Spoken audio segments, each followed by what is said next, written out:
O'zi 80-90% odamlar boshida ajablanib, nimaga domla aralashdi bunga deydi. Har doim shunaqa masalalarda. Vaqti keladi, bir kun keladida, "Ya, Abror domla to'g'ri gapirgan ekan-ku" deydi. To'satdan gapirmayman-da, men o'ylab turib, to'xta, masalani mana bu tomoni ham bor. Ikkinchi tomoni ham bor-ku. Faqat Gulira'nomi bizni jamiyatimizda himoya qilinadigan?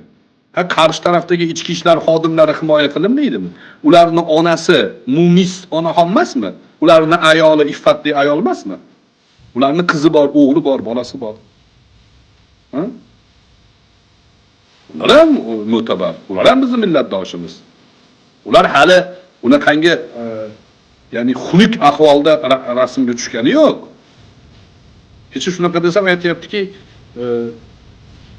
boshqani ham boshiga tushib qoladi deyapti. Uni gap yo'q-da, men sizni aytmayapman. O Gulira'no, sizni aytmayapman. Bu fahsh ish bu. Zinoga targ'ib bo'lgan ish bu. Sizni zinokor deyotgani yo'q.